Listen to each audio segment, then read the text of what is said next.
NBA schedules are out, the back-to-backs, the nationally televised games, the homestands. How do we feel like the Hornets fared with their schedule? And Armando Bacot, now a member of the Hornets. How long? We don't know, but at least he's a member of the Hornets for all you North Carolina fans out there. We'll get to all of it today. Locked On Hornets.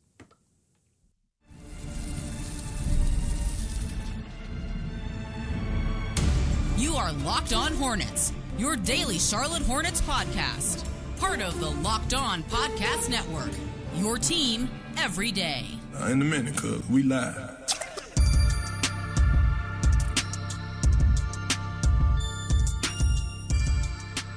It's Locked On Hornets, part of the Locked On Podcast Network. It's your team every day. Thanks for making us your first listen. We're free. We're available anywhere you get your podcast, and that does include YouTube. There's Doug Branson, everyhornetsboxscore.com. He also hosts Locked On NBA with Matt Moore and Hayes, and I'm Walker Mail. You can listen to me on WFNZ every weekday from 12 to 3 p.m. Also hosted the Schedule Release Day show, discussing all of the highlights that come with the NBA schedule release. Charles Lee, Sam Farber, talked with them. That's on the website, WFNZ.com. Real quickly, I want to tell you that this episode is brought to you by Monarch Money. Take control of your finances with Monarch Money. Use code LOCKEDONNBA at monarchmoney.com for 50% off your first year. Okay, highlights. I mean, where do you want to start? Because there are a lot. What do you think people care about the most on schedule release day? And maybe a better question, how much do you think fans actually care about NBA schedule release day? I certainly don't think it ranks in the top 5 things that people care about. They care about starting lineups. They care about certain players, where they're going to play, minutes, rotations. Okay, maybe now that I'm getting into it, I don't know. Maybe it is number 5 on the things that people care about. I think that they do care about national TV games because there is this level of respect that comes from being given a national TV game. The problem is every time we analyze this, number one, the Hornets don't get a lot of them, and number 2, they get them taken away. So we always have to sort of give that caveat of like, I can tell you right now how many national TV games they are scheduled for. I cannot tell you how many actual national TV games they will have. And honestly, I don't want to get too in the mud on this because I could talk forever about the philosophy of national TV games. Same.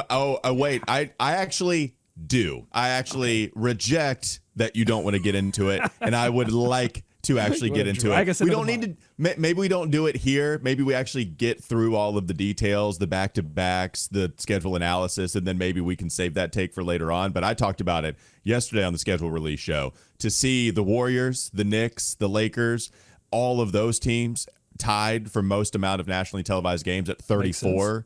And it does make sense, except there's some tweaking. Anyway, we don't need to do it now, but we can do it later. Proceed. Okay, well, all I will say is that I have a mathematical formula to determine exactly how many national TV games that you have, and it's based on the idea that all these streaming networks jumping into the TV contracts right now, some of these national TV games are streaming exclusives on streaming channels that, relative to traditional cable, not a lot of people have. So how do you count that as and I always complained about this with the NBA TV games. Well, NBA TV is going away. I don't know if I'm breaking. This news was broken to me a few weeks ago that NBA TV is complete. I thought they were going to save it, but it is completely going away after October. And so now you're going to get Peacock exclusives. You're going to get Prime exclusives. So I have a whole mathematical formula. Yes, maybe we save it and just say that on the base level of national TV games, the Hornets have 3 of them. They will play, the first one is December 22nd at Cleveland. That's going to be a Peacock streaming exclusive. And then on January 21st, they play versus Cleveland in Charlotte. That one's going to be on ESPN. That's a 1.0 on my mathematical formula of national TV games. And because that ESPN, that's national TV. You go to any bar in America and you're going to be able to watch it on ESPN. You go to most households in America, ESPN. You got it. Okay? You know how with all these catch-alls and these stats that are made up and these formulas that are made up, they come out to be a player's name like LeBron or even Raptor or Durant. Do we have something for your mathematical formula that we can? You need to work with that because I know you can do it with your creativity. Let me think on it. So the final national TV game is going to be on January 31st, and that's going to be against the Spurs. That will also be at home, and that's going to be a Prime exclusive. So Peacock and Prime exclusives, to me, those are fake national TV games. Peacock is a 0.125 on my scale, and the Prime exclusive is a 0.5. Okay, wait. Oh, so it's a 0.25. Sorry, I thought 0.125. It's half of a half. 0.125. So the whole, it's not really that complicated, honestly. You have a whole game that's ESPN, ABC, NBC, and then you have Peacock exclusive is 0.125. That's half of a half. And I did this based on subscriber numbers, and then Prime subscribers, that's a half of a game. No, you looked at me dead in my face when I started laughing, and you said, it's actually not that complicated. I am laughing because you came up with it. I'm not laughing because I can't do half math. I'm not. I can do the half math.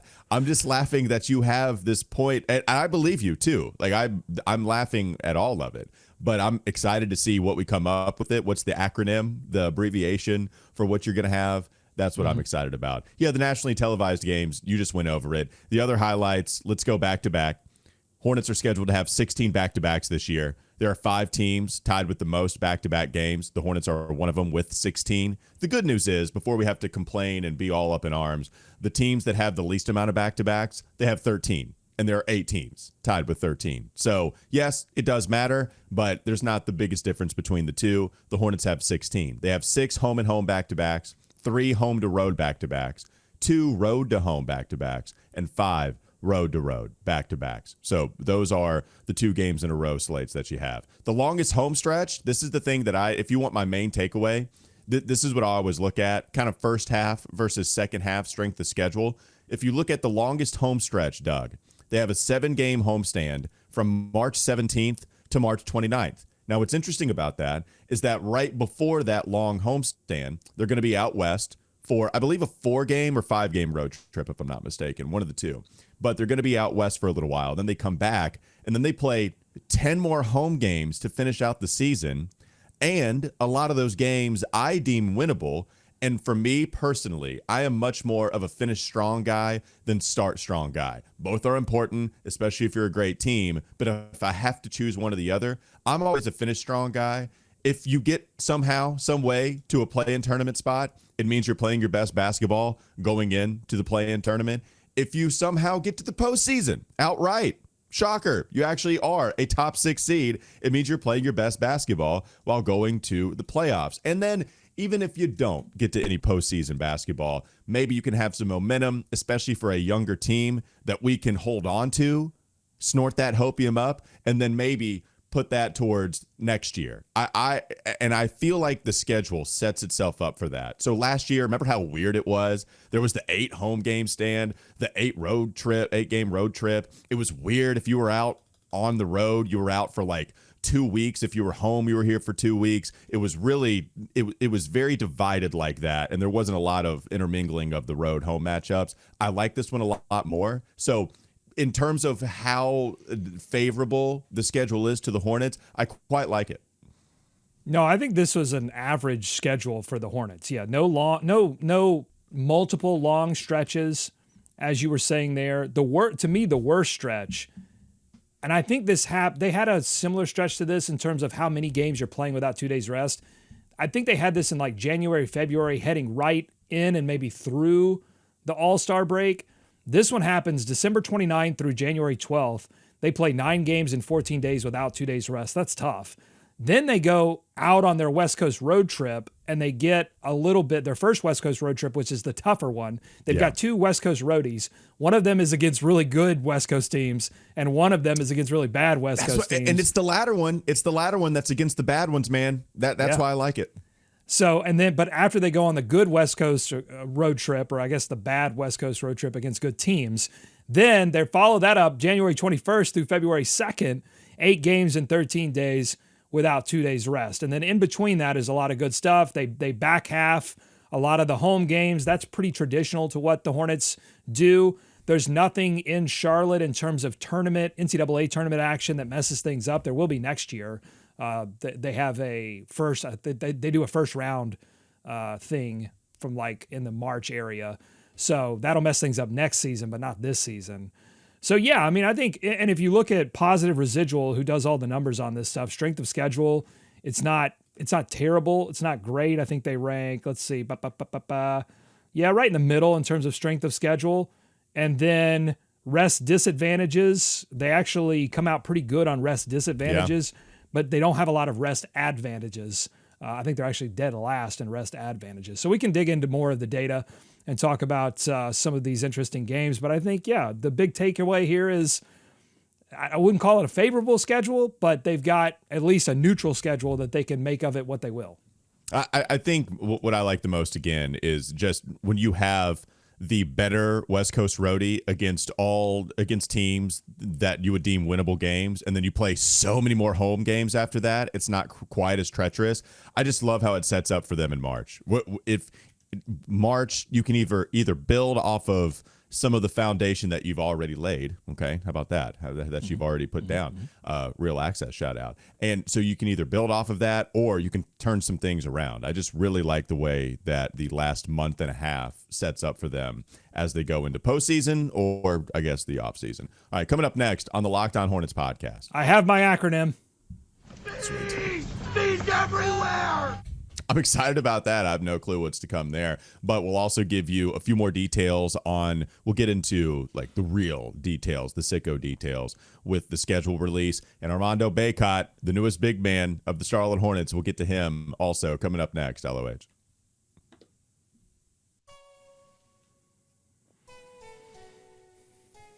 This episode is brought to you by Monarch Money. We appreciate them as always. Most people can't name all their financial accounts or even what they're worth, whether it's a 401k, properties, or investments. And when you don't have the full picture, you can end up leaving money on the table. That's why there is Monarch Money. It's an all-in-one personal finance tool that brings your entire financial life together in one clean, easy-to-use interface on your laptop or your phone. Monarch does the heavy lifting for you. You can link all your accounts in minutes, see clear data visuals, get smart categorization, that's a tough one, of your spending, and finally feel in control of your money without ever touching a spreadsheet. Don't let financial opportunities slip through the cracks. Use code LOCKEDONNBA at monarchmoney.com in your browser for half off your first year. That's 50% off your first year at monarchmoney.com with code Locked On NBA. More Locked On Hornets ahead.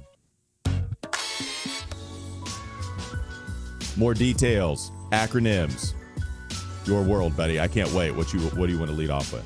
All right, so I have my acronym for how to determine the amount of actual national television games you get. Are you ready for it? Yeah. It is antennas.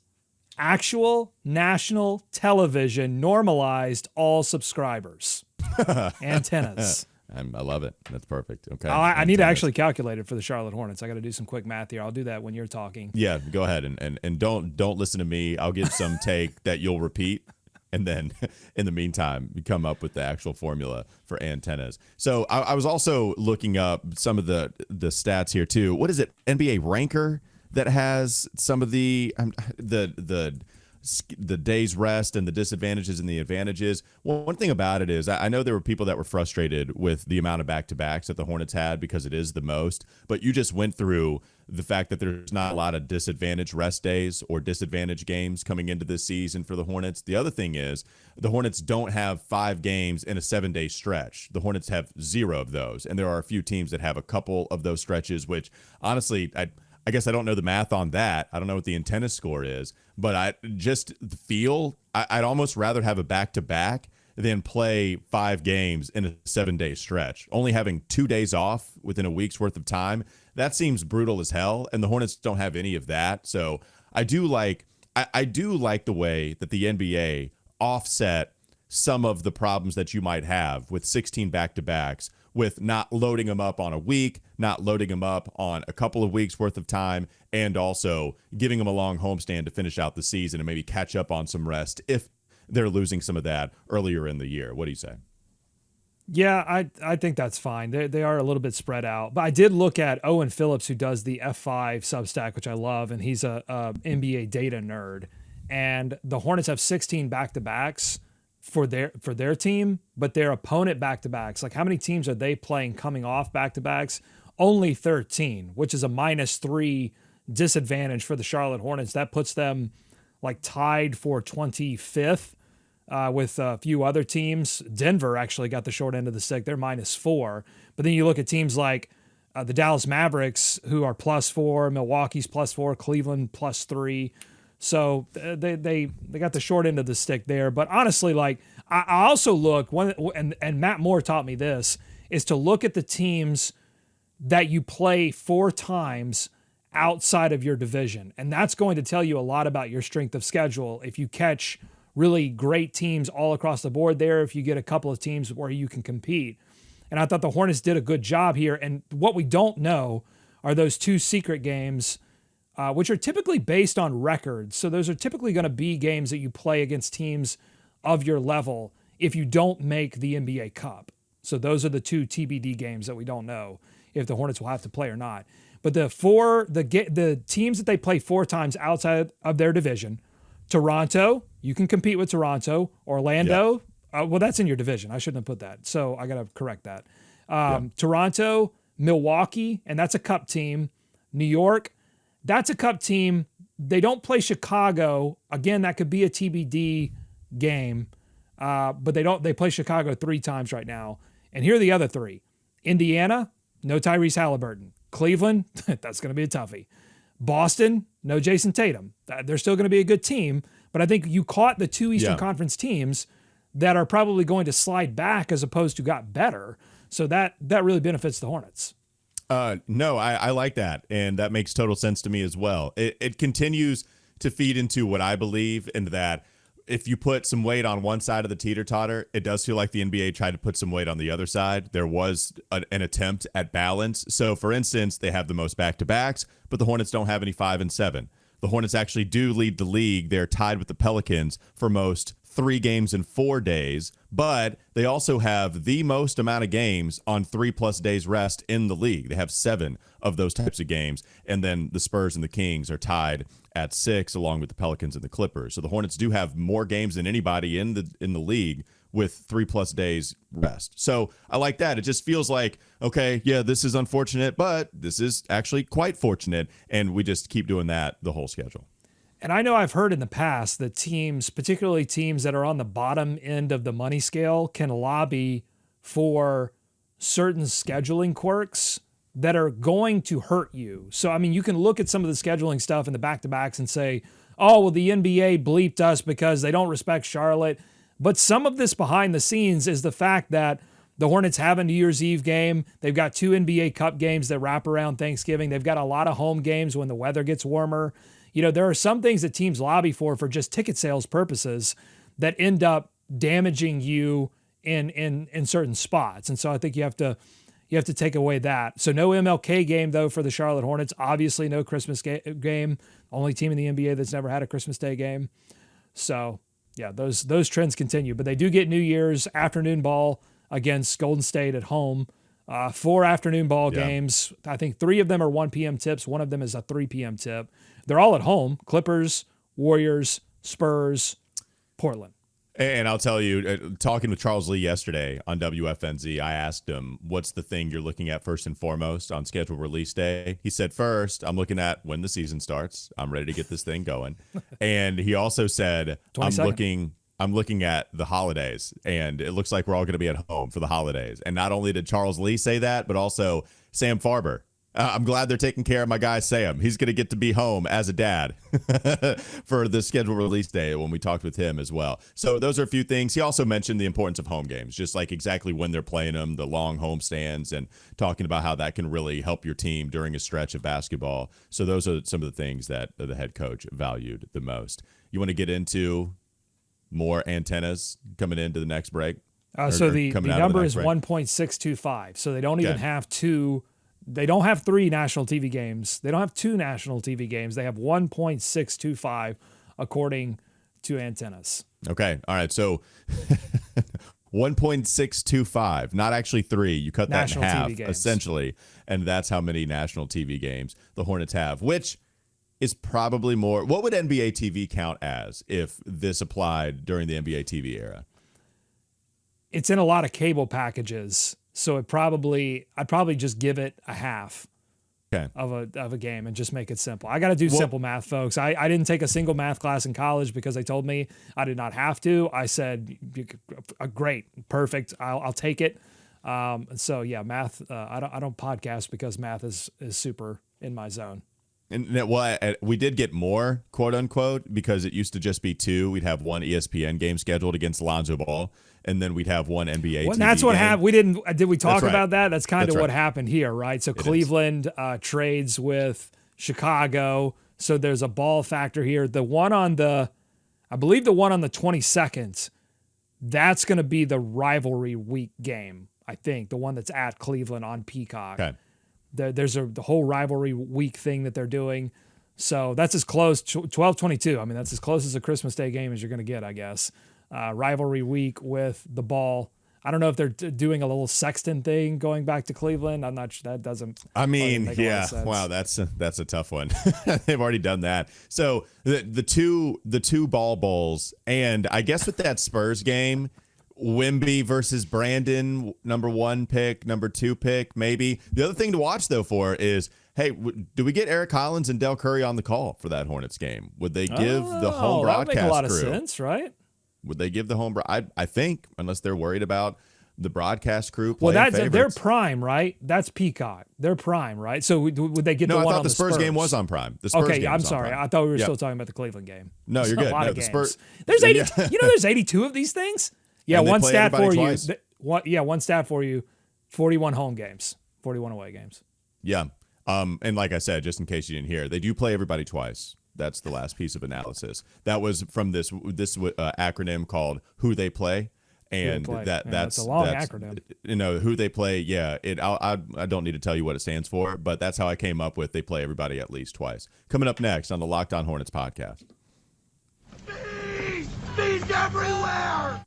Armando Bacot. I know there are a bunch of Tar Heel fans that are excited that he's going to be putting on a Hornets uniform. We'll get to Armando, and we still need to get to the take that Doug had about the nationally televised stuff, but also I want to talk a little more about the NBA's marketing strategy with the nationally televised games. We'll get to all of that last segment coming up next.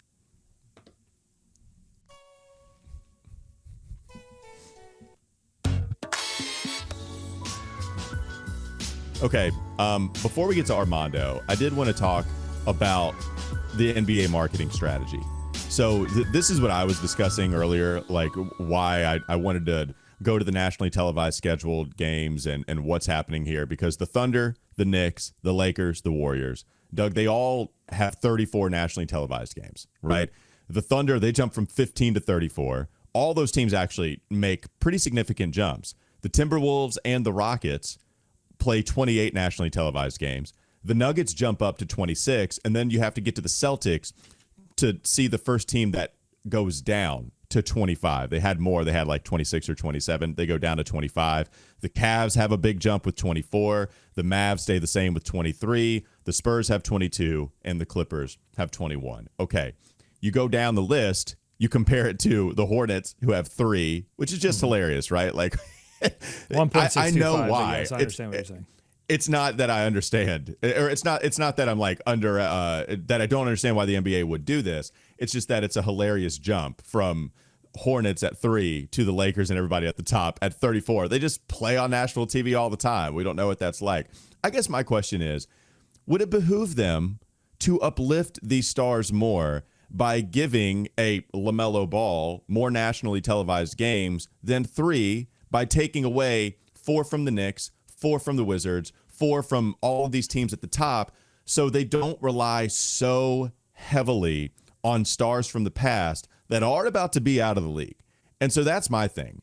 I think they've done themselves a disservice of depending so much on the stars of the mid-2000s that have just hung on by not even a thread. That's not true because they're still balling out. But it just almost paints them into a corner when KD and LeBron and Steph leave, and it's going to happen all at the same time. It's like all these great ACC coaches leaving the conference all at the same time with Coach K, Roy Williams, Jim Boeheim. That's going to happen. So is now the time to uplift some of these other stars in smaller markets, but stars that have some real play? There's a reason you're putting the Ball brothers against one another. It's not even a Hornets-centric take, so to speak, but LaMelo is a good example. If he has all of this social media following and you're trying to get into this new age, streaming and all of it, right, that there is some semblance of understanding that we need to adapt or die. So if you understand that with LaMelo and you're putting him against his brother because there is an affinity for the Ball family, then why are we only giving LaMelo 3 games? And you know that ESPN game, it might just not be played. They might just give it to somebody else. So if you still give the Lakers, the Thunder, all these teams 30 games, that would still be a jump from last year. So they're still getting a lot. Now you have 16 games to play with to try to market a LaMelo or even uplift other stars even more so. I don't know. Who do you want to go with? Do you want to go with the Portland Trailblazers? And do you want to Damian Lillard actually had them jump up to 8? I'm not sure. But like any of these other stars, would you want to uplift them even more so you can not have to rely so much on all these other guys that have been in the league for a while? The Kevin Durant one is the most egregious because now the Rockets, who had a really interesting team last year and people were already paying attention to them coming into last season, Kevin Durant goes to the team and they make a jump from like 3 nationally televised games to 28.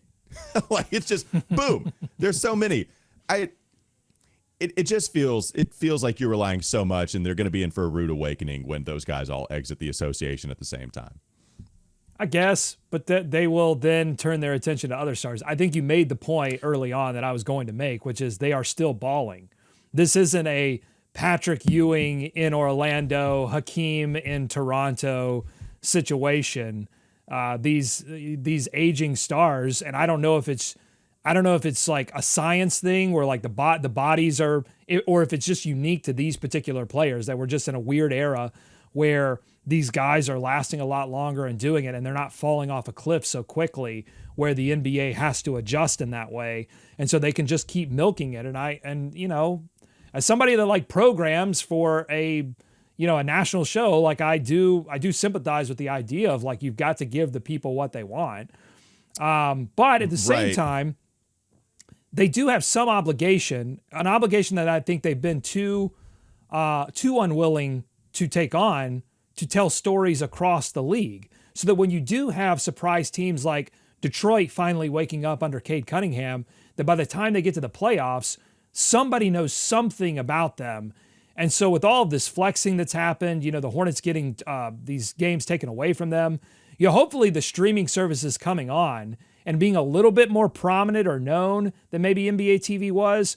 Hopefully, because I want to correct something. I said NBA TV got half a game. That's absurd. They should not have, because I'll tell you why. Because NBA TV didn't even have national announcers. And I don't know if they're going to pull that stunt with Peacock too. I know Prime seems like they're going to have they're going in. A roster of non-local analysts. So that's absurd. That's why I was always like, this is a fake national TV game. You're having local announcers. You don't even have national TV announcers. So if I will amend that, and I will amend Peacock and Prime if they pull that stunt too.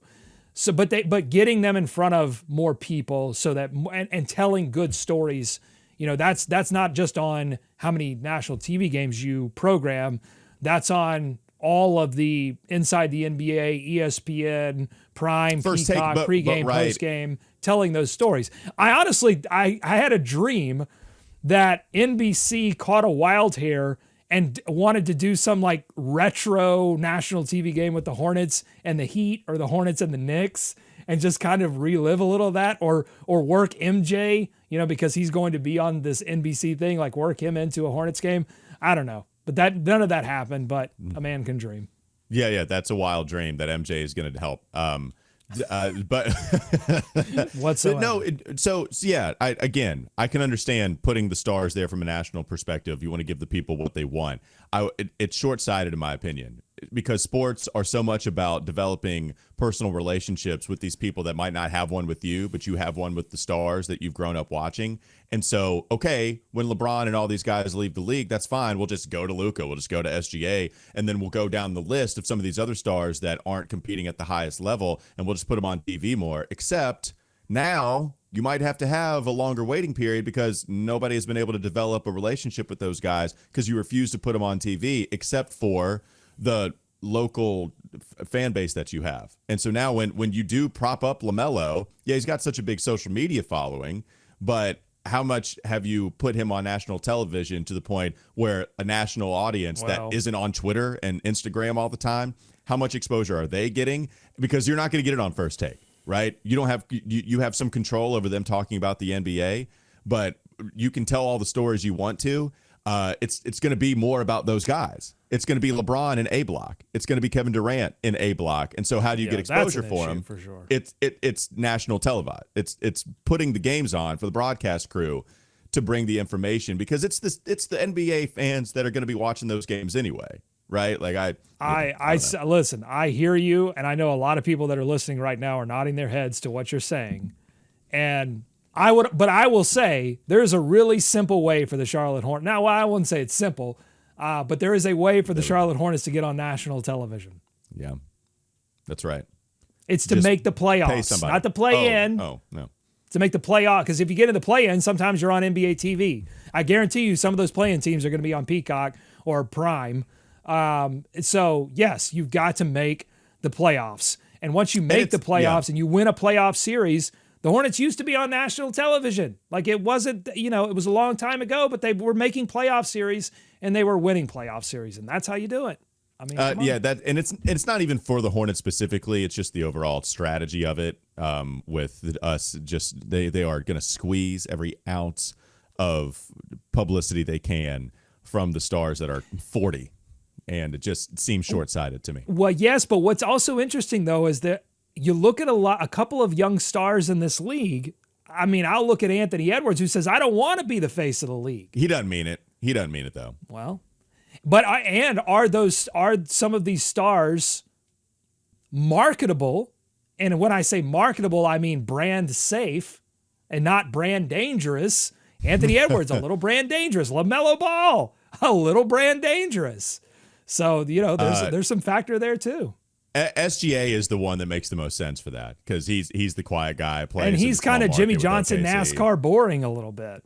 No, that's what I'm saying. I don't know if you look at SGA and say, oh my God, this guy's awesome. He's the most marketable. I still think people probably want to buy the Anthony Edwards shoe, and it's Wemby. It's all going to be Wemby because Wemby is kind of an interesting cat. And I wouldn't say kind of. He is a really interesting cat. Yeah. I mean, he became a monk over the summer, I think it's all we're all waiting for Wemby. Waiting for Wemby. He became a monk over the summer, and he's also training with KG. Like he is going to every end of the spectrum to make sure that he is the best basketball player possible. Just don't say the stuff that KG said to Charlie Villanueva or Carmelo Anthony. Don't do that. Practice your monk side there, not your KG side there. Armando Bacot, an interesting cat. Armando Bacot, really interesting, actually. He is now a new member of the Charlotte Hornets. Let me get this exact. They got a center. Tweet. Yeah, they got another one. They got another one. The Hornets intend to sign Armando Bacot to a 1-year deal per Ari_report. I'm reading this from Hornets Reddit. Again, do a great job of consolidating all this Hornets news. It does look like it's going to be a training camp or Exhibit 10 contract. That's what Hornets Reddit writes. I agree with that. Right. I will say this.